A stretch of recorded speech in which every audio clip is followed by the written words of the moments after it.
Hi, everybody. Welcome to another edition of Why Eagles Why, our weekly look at the Philadelphia Eagles.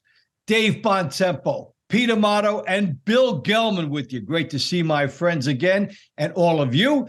You know how we do the show. We break it down into 4 quarters plus overtime. Please hit like and subscribe to be notified about future videos. Straight ahead, the first quarter.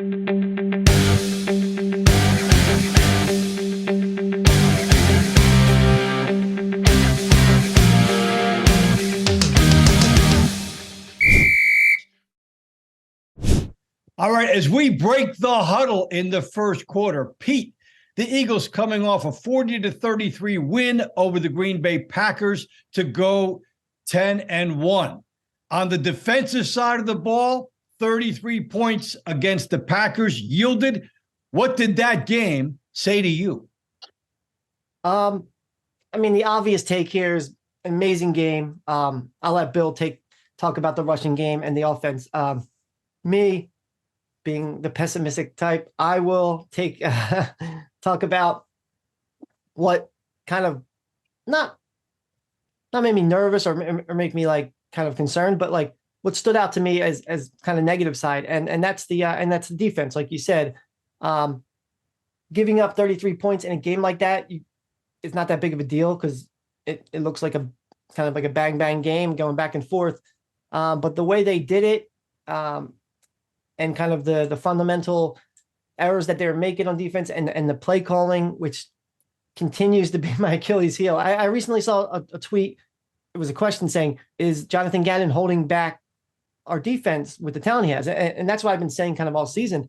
I mean, we have these shut down defensive backs. Not every team has one. We have 2 DBs that can literally play man-to-man and shut them down. And he's just not using them right. I mean, he used them great in Minnesota. He let Slay kind of do his thing, shut down Justin Jefferson.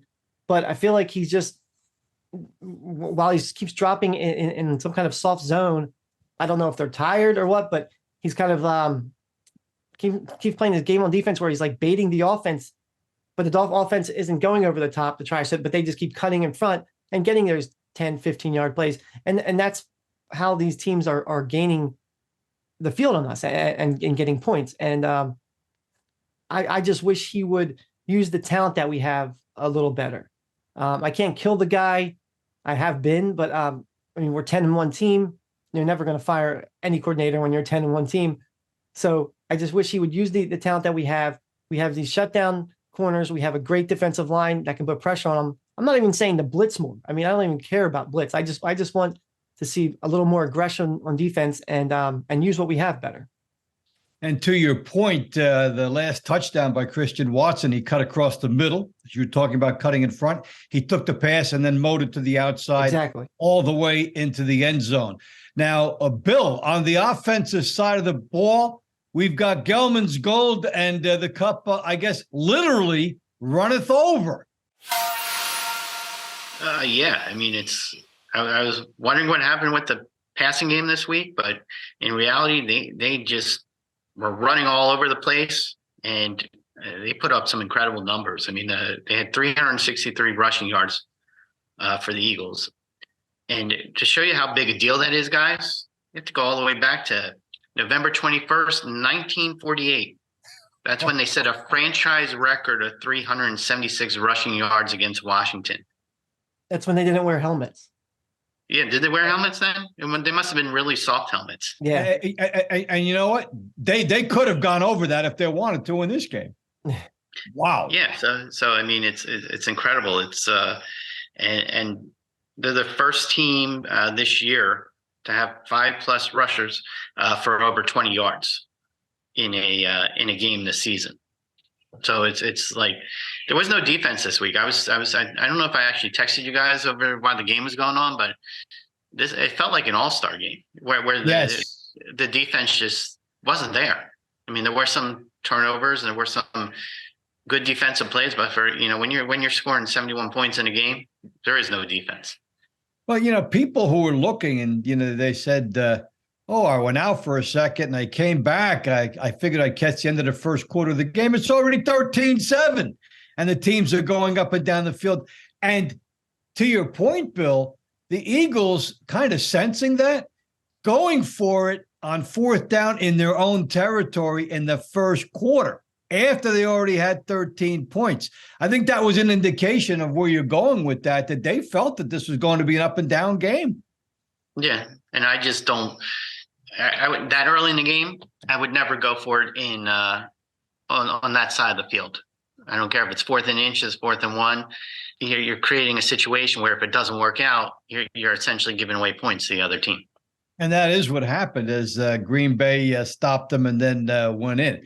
Nonetheless, the Eagles are 10-1, sitting atop the NFC East and the entire NFC as we head into the very important time of the year where the division opponents face each other a lot. And we'll have more. We'll look ahead to the Eagles and Titans in the second quarter. Second quarter of Why Eagles Why, and this is a fascinating matchup.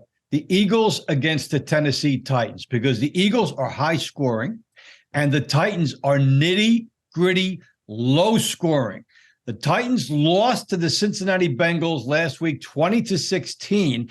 It was the first time they hadn't covered the spread in 9 weeks. That team plays low-scoring games. Opponents usually get 20 points or under. They play a very close to the vest type of a game. I don't know, guys, what form we'll see. But, Pete, when you look at the defensive matchup of the Eagles against Derrick Henry, what comes to mind for you in this game? I feel like they have to obviously change the game plan of kind of sitting back and the bend but don't break, because that plays right into the Titans game. The Titans want teams to do the bend but don't break because they will eat up the clock and they will eventually score. When you have a dominant running back and a dominant run game with Derrick Henry and the Titans. So I think the Eagles kind of need to do what we've been saying to do is kind of bear down and be aggressive. And with this matchup, I feel they can't be afraid of letting up the big play action pass. They have to put a lot of guys in the box and they have to stop Derrick Henry, and we need to get them off the field. If that takes one big player or two over the top that they make, so be it. Our offense is way better than their team. They don't really have any other playmakers besides Derrick Henry on offense, so I'm not really afraid of that. But if it happens, it happens. I just think we need to get our defense off the field as quick as possible, as much as possible, because Derrick Henry will burn out our defense. The way he runs, it looks like he looks for hits, like a ping pong ball, man. It looks like he looks to get hit, and it looks like he looks to hit the defense. And with Jordan Davis out, well, he was activated from the IR, but I don't think they're going to play him. They'll probably wait a couple weeks, maybe for the Giants when Saquon comes in here. But yeah, so I think we have a good front line. I think we need to stack the box, and the safeties are going to have to come down a little bit, and they're going to have to take their licks too. I feel like they're going to be ready for it. Tackle, wrap up, just fundamentals and aggression. I think fundamentals and aggression, get them off the field as quick as possible. Don't let them eat up the clock. And I think that's the number one thing.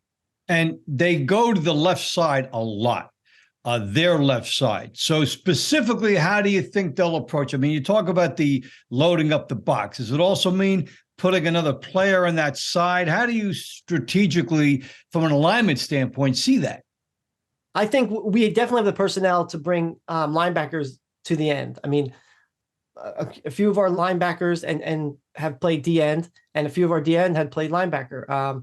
We picked up Sue, who's going to eat up a lot of that line.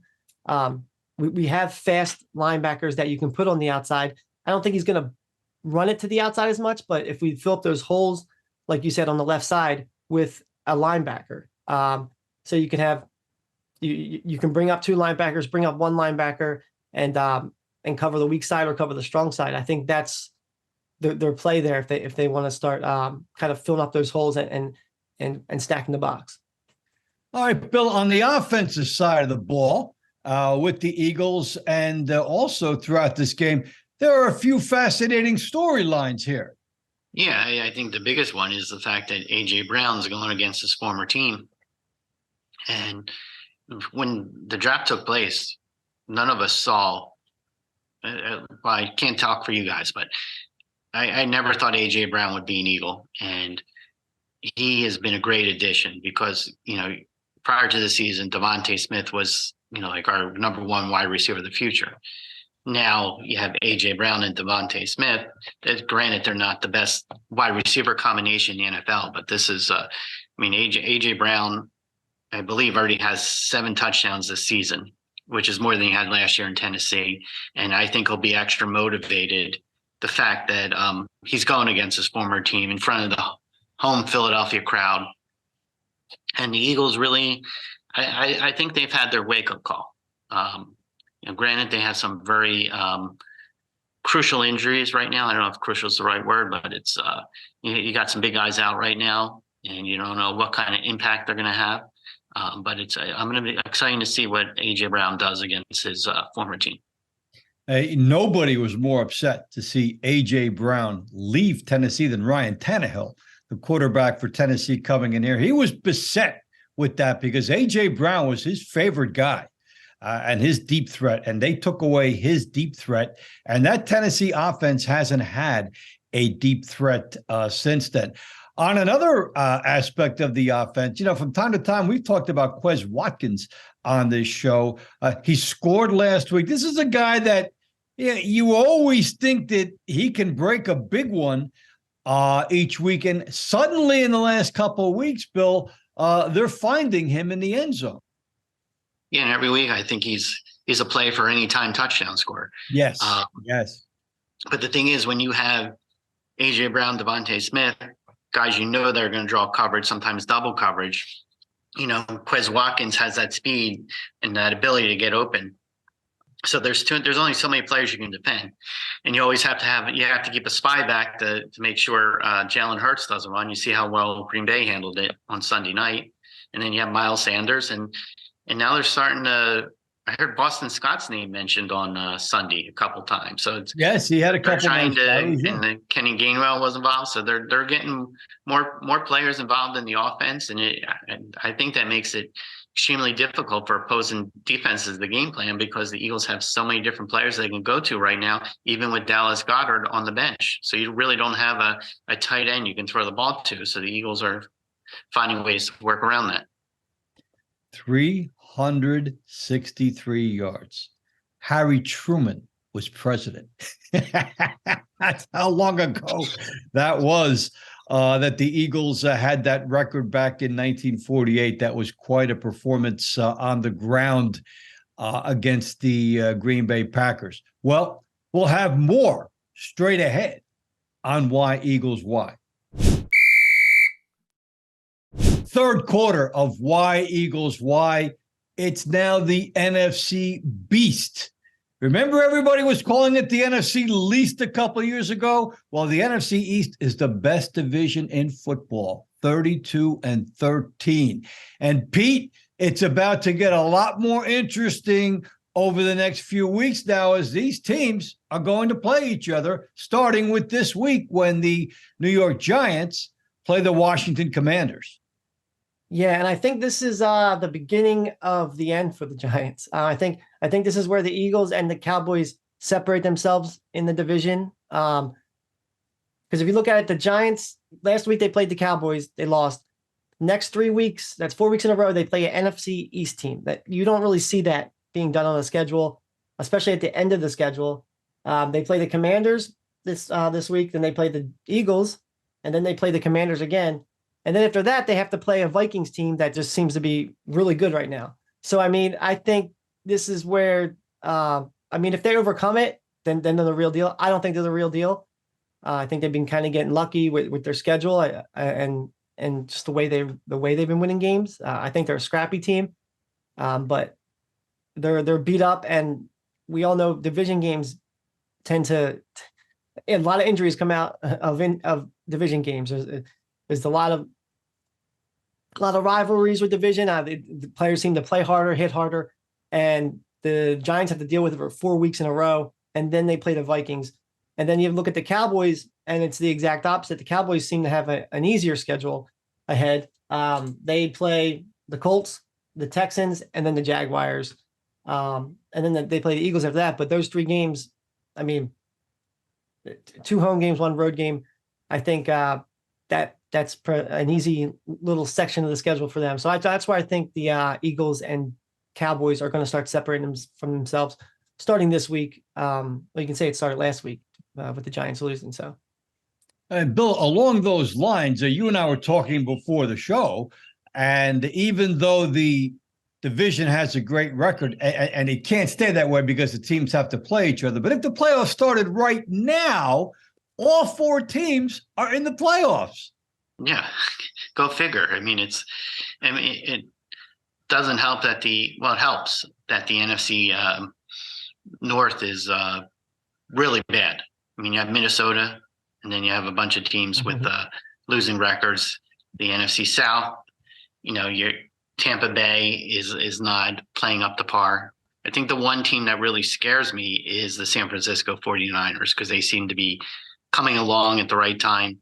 So they're the team out of all the NFC teams. I think they'll be the one to watch out for. But you're going to see, right now, even though you have 3 teams, all 4 teams in the NFC East in the playoff picture right now, essentially Dallas, the Giants, and Washington, they're the 5, 6, 7 spots. So they would all be playing on the road to open the playoffs, where the Eagles would be well rested and then have home field advantage throughout if the playoffs started today. Eagles already manhandled Minnesota this year. Granted, Minnesota's still a very good team. So it's going to be interesting to see when these games really matter. Because as Washington showed us, so what if you're undefeated? We'll show you. We'll outplay you the whole game. So you can never, even though they look like wins on paper, no win in the NFL is guaranteed. And as Pete and you have said, there's something about these division games. Some of them are never pretty. A lot of them are never pretty. So it's once they take the field, anything can happen. I don't see the Eagles losing both games to the Giants. I think they might lose in Dallas just because the game's in Dallas, and Dallas is playing really well as of late. I hope I'm wrong, but that's just my floating thoughts on the Eagles' division and conference to lose right now.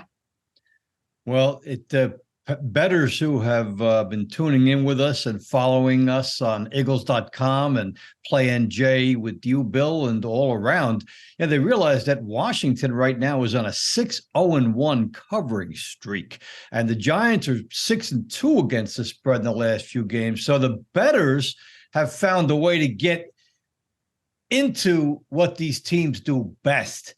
Now these teams have to step up a notch, and if doing that, they have to face the Cowboys and the Eagles, and that just may be too much. We will take a look around the NFL. There are some big games. We'll look at that in the fourth quarter. Fourth quarter of Why Eagles Why. Now we talk about games other than the Eagles-Titans that we'll be watching on Sunday. I love this matchup between the Kansas City Chiefs and Cincinnati Bengals. It was a shootout last year in Cincinnati, won by the Bengals, and indicated they might do something in the postseason, which they did in reaching the Super Bowl. Cincinnati is rolling right now, and the Chiefs have been on a tear for most of the year. Is it going to be a shootout?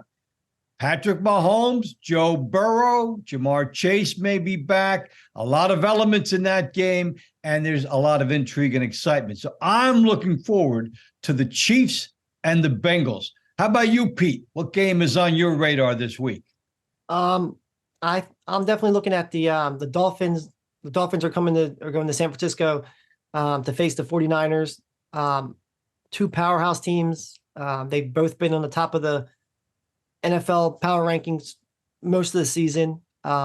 Great offense going against a team that just posted a shutout. So I'm definitely looking forward to that team, seeing which team kind of separates themselves from the top 3, top 4 teams in the NFL of the power ranking. I think there's going to be a big test for both teams.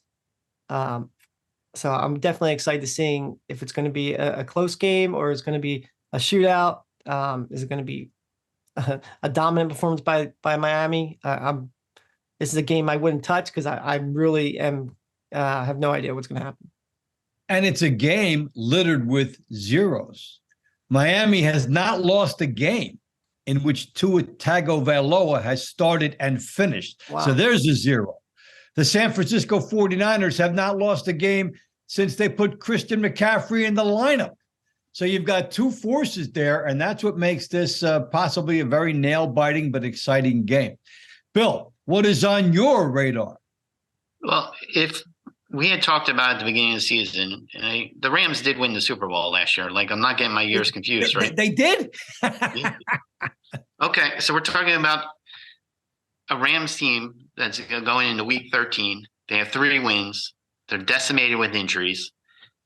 And they're a 7.5-point underdog at home against the Seattle Seahawks. So if that doesn't tell you the Rams are officially done this season, I don't know what does. What makes this game interesting is not the fact that the Rams are not going to be defending the Super Bowl, is the fact that Seattle, if they win, they're right on the tail. They're 6-5 right now. They're right on the tails of Washington and New York. So they're on that playoff bubble. And of course, we talked about the Giants and Washington playing each other 2 of these next 3 weeks. One of those teams could move back if Seattle gets the momentum going, and they should have no trouble beating LA, because who is LA running the ball? Who does LA throwing the ball to? Their offense is just decimated right now, as I said. So it's just interesting. This game interests me because of the way the script is flipped. None of us, I don't think, would have said, heading into week 13, we'd be talking about a 3-8 LA Rams team, defending Super Bowl champions. That was a 7.5-point underdog at home, and they're already a 5-point underdog against the Raiders next week. Projected win total for the Rams, to your point, was somewhere between 10 and 11 wins this year. And when they faced the Kansas City Chiefs last week, that was the largest underdog stature ever by a defending Super Bowl champion team. They were 15.5-point dogs, and they didn't cover that, losing 26-10. So, fascinating change of the guard in the NFL. And we'll be back with our parting thoughts in overtime. Overtime on Why Eagles Why. What thought just pops into our head? Mine is that DraftKings has paid out the Eagles bettors who took them on the over 9 win total at the beginning of the year. Eagles getting 10 against the Packers with that victory, and the bettors getting paid off. So that's my thought for overtime. Pete, how about you? We're going to go with a Pete's pick for this week. I looked at my stats. I think I'm 7-3 for the year, so it's not too bad. I think I'm going to make 2 plays on the Kansas City Chiefs Bengals game. I like the Chiefs here. The Bengals are coming off a couple big wins, but I think the Chiefs offense is just too much for them. I think it's going to be a shootout. I think it's going to be a high scoring game. So I would take the Chiefs minus 1.5, and the over under is 52.5, which seems a lot, but I'm going to take the over. I think Vegas wants you to take the under there. I think a lot of people are going to take the under because it's going to be a scary, kind of a scary line, but I think it goes over 52.5 points. So there's my Pete's picks for the week. I got 2 of them for you. Kansas City and the over. All right. How about you, Bill? I want to talk about the conference picture. I mean, right now, yes, the Eagles are 10-1, and they're the favorite to win the NFC at plus 250 at DraftKings. But like I said, there's no guarantees. San Francisco's right on their tail now at plus 275, and then the Dallas Cowboys, or if you want to call them the Cockroaches, that's fine too. They're at plus 400, and Minnesota's not far behind. So it's still a pretty tight race up at the top there. And I think any of those teams are capable of winning the conference. That's why it's going to be interesting to see, do the Eagles hold on as these tough division games come up? It is going to be interesting because of those 49ers, as you're talking about, are lurking. And I think the Eagles and the 49ers are the two teams that could win a big playoff game away from home if they had to. So let's see how that all plays out. Well, listen, Bill and Pete, great to see you guys again. We'll make sure that we see you again next week. For everybody tuning in, thank you. Please remember to hit like and subscribe to be notified about future videos. And so for Pete Amato and for Bill Gelman, this is Dave Bontempo saying so long, everybody. See you next week on Why Eagles Why.